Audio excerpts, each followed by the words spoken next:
इस वीडियो में आप डीएलएड सेकंड सेमेस्टर के अंग्रेजी प्रश्न पत्र जो कि डीएलएड 2017 बैच के समय वर्ष 2019 में पूछा गया था उसका कंप्लीट सोल्यूशन देखने जा रहे हैं। यदि आप डीएलएड सेकंड सेमेस्टर के सभी प्रश्न पत्र जो कि डीएलएड 2017 बैच में पूछे गए थे और डीएलएड 2018 बैच और डीएलएड 2019 बैच के समय पूछे गए थे, तीनों बैच के समय पूछे गए द्वितीय सेमेस्टर के सभी प्रश्न पत्रों के कंप्लीट सॉल्यूशन के डेडिकेटेड प्लेलिस्ट का लिंक आपको इस वीडियो के डिस्क्रिप्शन में मिलेगा। तो इस वीडियो के समाप्त होने के बाद से आप इस वीडियो का डिस्क्रिप्शन जरूर चेक करें। चलिए दोस्तों, इस वीडियो को प्रारंभ करते हैं। पहला प्रश्न पूछा गया था, which method is Midway between translation come grammar method and direct method, यानी कि दिए गए ऑप्शंस में से कौन सा मेथड है जो कि ट्रांसलेशन कम ग्रामर मेथड और डायरेक्ट मेथड के बीच की कड़ी है। अब देखिए, ट्रांसलेशन कम ग्रामर मेथड में क्या होता था कि जो शिक्षक है वो जो लैंग्वेज सिखा रहा है, मतलब अंग्रेजी, और जो मदर टंग है यानी हिंदी, तो पूरे अंग्रेजी के शब्द बाय शब्द यानी वर्ड बाय वर्ड वो हिंदी में ट्रांसलेट करके बच्चों को पढ़ाता है। और डायरेक्ट मेथड में क्या होता था कि एक इन्वायरमेंट दे दिया जाता था कि मतलब कि अगर बच्चे को अंग्रेजी लैंग्वेज सिखानी है तो जिस प्रकार से हिंदी लैंग्वेज बच्चे को सिखानी नहीं पड़ती है, वो इन्वायरमेंट में अपने आसपास जब बच्चा छोटा रहता है तो वो देखता है कि सबसे पहले मामा पापा कहना बोलना सीखता है, उसके बाद से धीरे धीरे वो छोटे छोटे वाक्य बोलना सीखता है, फिर उसके बाद से पैराग्राफ बोलना सीख जाता है। कहने का मतलब कि उसको नेचुरली वो भाषा आती है क्योंकि इन्वायरमेंट की वजह से। तो डायरेक्ट मेथड में भी जो लैंग्वेज सिखानी होती है, जैसे कि अंग्रेजी लैंग्वेज सिखानी है, तो उसको उसी प्रकार का इन्वायरमेंट दे दिया जाता है। आप देखे होंगे कि अंग्रेजी माध्यम के जो बच्चे होते हैं वो बचपन से ही अंग्रेजी में बोलना सीख जाते हैं। क्यों? क्योंकि उस स्कूल में ऐसा इन्वायरमेंट ही दे दिया जाता है और उसी को बोला जाता है डायरेक्ट मेथड। तो देखिए, ट्रांसलेशन कम ग्रामर मेथड में क्या होता था कि पूरी लैंग्वेज के जो भी भाषा सिखानी है उसको हिंदी में यानी मदर टंग में ट्रांसलेट कर दिया जाता था। और डायरेक्ट मेथड में कोई ट्रांसलेशन नहीं होता था, सिर्फ इन्वायरमेंट दे दिया जाता था अंग्रेजी का।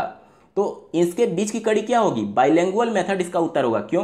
क्योंकि बाइलिंगुअल मेथड में जो टीचर होता था वह अंग्रेजी के सिर्फ कठिन वर्ड्स का हिंदी में ट्रांसलेट करता था, जबकि ट्रांसलेशन कम ग्रामर मेथड में पूरा ट्रांसलेशन होता था और बाइलिंगुअल मेथड में सिर्फ कठिन वर्ड्स को ही हिंदी में ट्रांसलेट किया जाता था। तो इन दोनों के बीच की कड़ी कौन सी हो जाएगी? बाइलिंगुअल मेथड इसका उत्तर हो जाएगा। पहले का ऑप्शन नंबर बी सही उत्तर है। दूसरा प्रश्न पूछा गया था, what is the full form of TLM? तो इसका फुल फॉर्म होता है टीचिंग लर्निंग मटेरियल। ये जब प्रथम सेमेस्टर में अभ्यर्थी रहता है तभी से उसको पढ़ाया जाना शुरू कर दिया जाता है, क्योंकि जब वो इंटर्नशिप पे जाते हैं तो टीएलएम का यूज करते हैं बच्चों को पढ़ाने के लिए। तो ये बहुत आसान प्रश्न था। दूसरे का option number C teaching learning material इसका सही उत्तर हो जाएगा। तीसरा प्रश्न पूछा गया था, फिल द करेक्ट प्रीपोजिशन। आपको वाक्य दिया गया, वी गॉट डैश डिफिकल्टीज, मतलब कि हम मुश्किल में पड़ गए या फिर हम मुसीबत में पड़ गए। अब देखिए, इसके जो ऑप्शंस दिए गए हैं, दूसरा और तीसरा ऑप्शन देखते ही आपको गलत लगेगा, क्योंकि आप मुसीबत के ऊपर नहीं पढ़ते हैं, मुसीबत में पढ़ते हैं। तो दूसरा और तीसरा ऑप्शन पहले ही गलत हो गया। अब बच गया पहला और चौथा ऑप्शन। अब बहुत से अभ्यर्थियों को कंफ्यूजन होगा कि इन फिल किया जाएगा या फिर इनटू फिल किया जाएगा। देखिए, थोड़ा सा माइनर सा डिफरेंस होता है, आप समझिए। इन का प्रयोग तब किया जाता है जब कोई चीज़ किसी जगह पे रखी हुई है, उसके अंदर रखी हुई है, लेकिन उसका मूवमेंट नहीं हो रहा है। और इनटू का प्रयोग तब किया जाता है जब कोई वस्तु किसी के अंदर मूवमेंट करके रखी जाती है। अगर मैं एक उदाहरण दूं तो ये मैं बोलूं कि मेरा मोबाइल मेरे जेब में है, तो इसका इंग्लिश क्या होगा? My mobile is in my pocket. तो वहां पर इन फिल होगा। क्यों? क्योंकि वो पहले से रखा हुआ है, वहां पर कोई भी मोबाइल का मूवमेंट नहीं हो रहा है। और इसी को मैं दूसरे तरीके से बोलूं कि मैंने मेरा मोबाइल अपने पॉकेट में रखा है, तो इसका इंग्लिश में ट्रांसलेशन क्या हो जाएगा? I put my mobile into my pocket. वहां पे इनटू का प्रयोग क्यों हो रहा है? क्योंकि वहां पर मूवमेंट हो रहा है। मोबाइल को ले जाकर के मैं पॉकेट में रख रहा हूं, तो वहां पर मूवमेंट हो रहा है, इस वजह से वहां पर इनटू फिल किया जाएगा। अब इसी प्रश्न पर वापस आइए, वी गॉट इनटू डिफिकल्टीज। देखिए, आप हमेशा अगर समस्याओं से घिरे रहते या फिर मुसीबत से घिरे रहते तो वहां पर इन फिल होता, लेकिन आप कभी कभी मुसीबत में पड़ते हैं तो वहां पर कहीं ना कहीं मूवमेंट शो हो रहा है, इस वजह से यहां पर इनटू फिल होगा। तो सही उत्तर क्या हो जाएगा? We got into difficulties. तीसरे का ऑप्शन नंबर डी इनटू सही उत्तर हो जाएगा। अगला प्रश्न बहुत ही ज्यादा महत्वपूर्ण है। डीएलएड की प्रत्येक सेमेस्टर की इंग्लिश प्रश्न पत्र में किसी न किसी रूप में यह प्रश्न पूछा ही जाता है। चौथा प्रश्न पूछा गया था, what are the 2 productive skill? किसी भी भाषा को सीखने के लिए 4 बेसिक स्किल्स होते हैं। पहला सुनना, दूसरा बोलना, तीसरा पढ़ना और चौथा लिखना, जिसे अंग्रेजी में क्रमशः लिसनिंग, स्पीकिंग, रीडिंग और राइटिंग बोला जाता है। अब इसमें 2 प्रोडक्टिव स्किल होता है और 2 रिसेप्टिव स्किल होता है।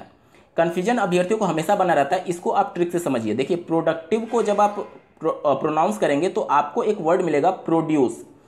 किसी भाषा को प्रोड्यूस आप कैसे कर सकते हैं, या तो बोल सकते हैं या तो लिख सकते हैं, इसके अलावा तो कोई और माध्यम नहीं है। आप या तो बोलेंगे तो भाषा प्रोड्यूस होगी या फिर लिखेंगे तो भाषा प्रोड्यूस होगी। तो जो बोलना होता है और जो लिखना होता है वो हमेशा प्रोडक्टिव स्किल में आता है। और दूसरा स्किल होता है रिसेप्टिव स्किल। रिसेप्टिव का जो प्रोनाउंसिएशन होगा वो रिसीव से आया हुआ है। रिसीव मतलब प्राप्त करना। अब किसी भाषा को आप कैसे प्राप्त करेंगे, या तो पहले से कुछ लिखा होगा आप उसको पढ़ रहे होंगे, या फिर कोई बोल रहा होगा आप उसको सुन रहे होंगे, यही तो हो सकता है। आप किसी भाषा को कैसे रिसीव करेंगे, या तो कुछ लिखा है तो उसको आप पढ़ करके रिसीव कर रहे हैं, या तो कोई बोल रहा है तो उसको सुन करके रिसीव कर रहे हैं।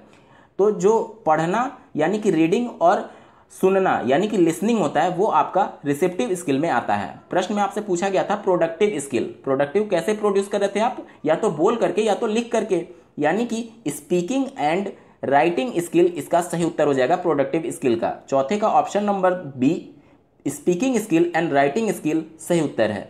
पांचवा प्रश्न पूछा गया था fill in the blank with suitable pronoun. ये प्रश्न इनकम्प्लीट था। आपको देखिए कहीं भी सेंटेंस नहीं दिया गया जहां पर आपको सुटेबल प्रोनाउन फिल करना होगा।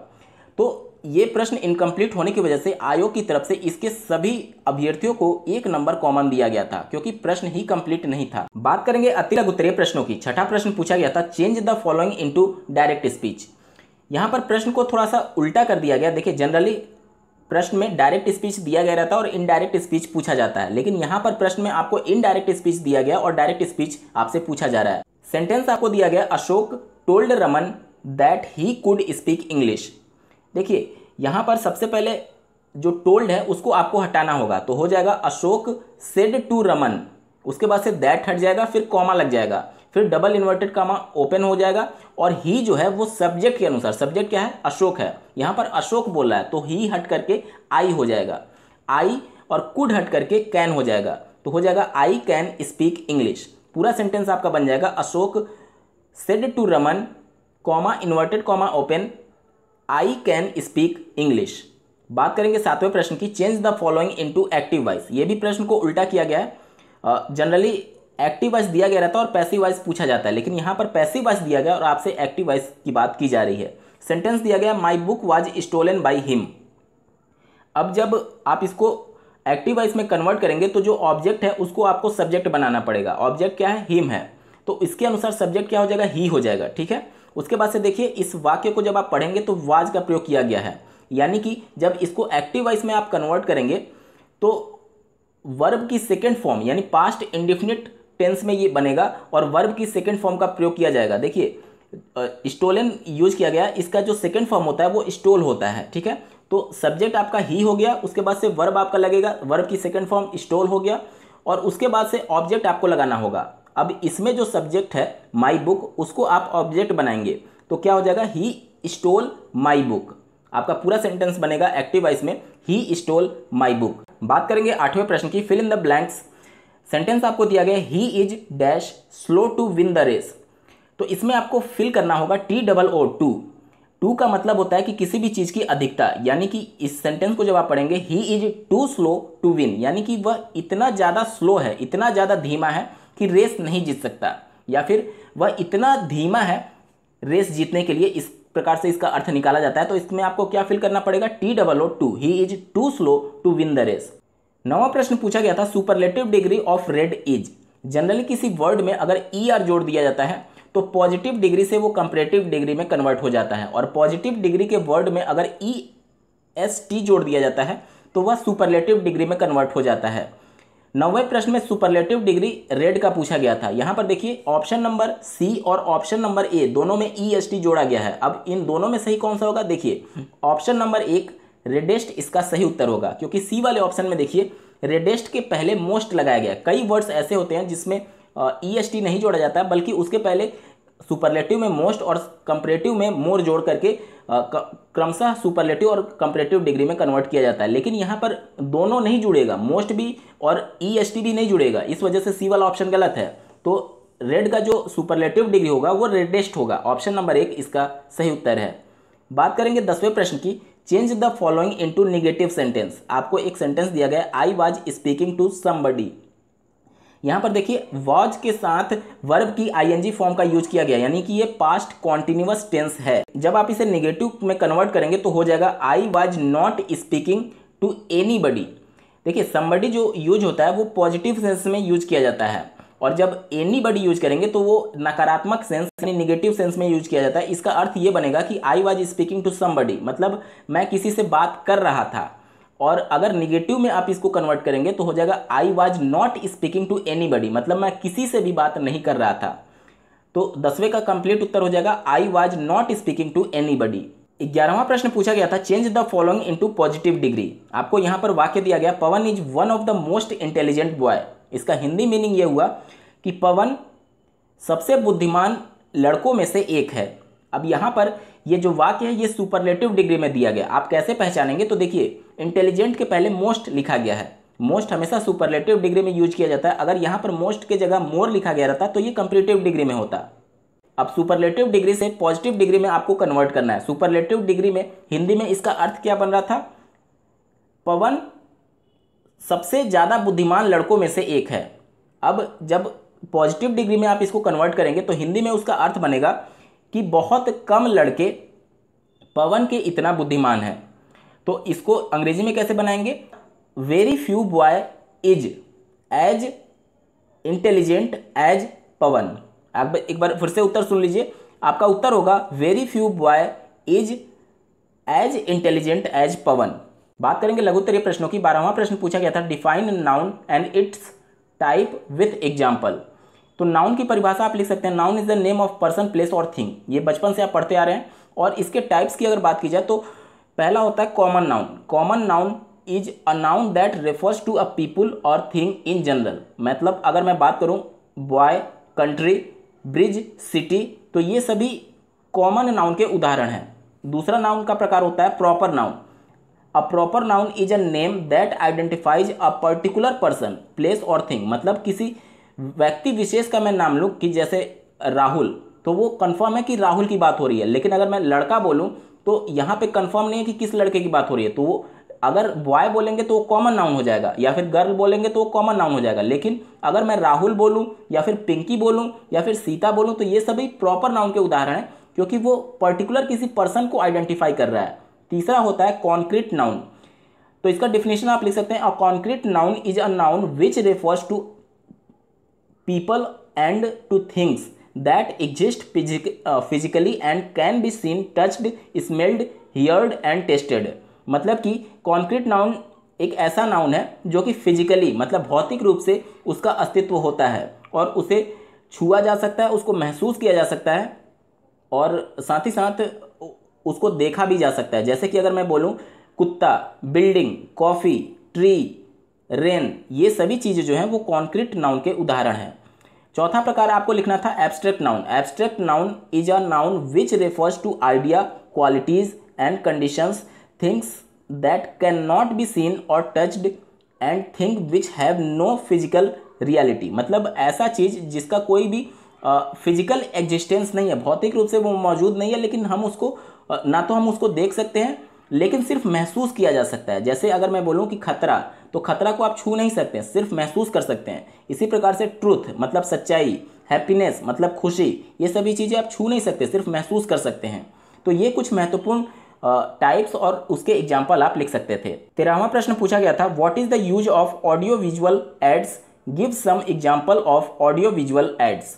ऑडियो विजुअल एड्स के कुछ एग्जाम्पल आपसे पूछे गए थे, तो इसका उदाहरण आप लिख सकते हैं LCD projector, film projector, TV, computer, VCD player, virtual classroom, multimedia. मतलब कि जिसे आप देखने के साथ साथ सुन भी सकते हैं, मतलब कि ऑडियो भी है और विजुअल भी है। तो ये कुछ उदाहरण आप लिख सकते हैं। साथ ही आपसे पूछा गया था what is the use of audio visual ads. तो इनके यूज से जो अधिगम होता है, मतलब कि जो लर्निंग होती है वो स्थायी होती है, परमानेंट होती है, क्योंकि जितनी ज़्यादा किसी छात्र की ज्ञानेंद्रियां एक्टिव रहेंगी उतना ही ज़्यादा अधिगम स्थायी होता है और इसके इस्तेमाल से जो लर्निंग होती है वो इंटरेस्टिंग हो जाती है। तो ये कुछ छोटे छोटे पॉइंट्स आप लिख सकते हैं। 14वां प्रश्न पूछा गया था write the general aim of poetry teaching. मतलब कि पोएट्री टीचिंग के सामान्य उद्देश्य क्या हैं। पोएट्री टीचिंग के जनरल एम्स में आप लोग लिख सकते हैं to help the learners to enjoy the poem.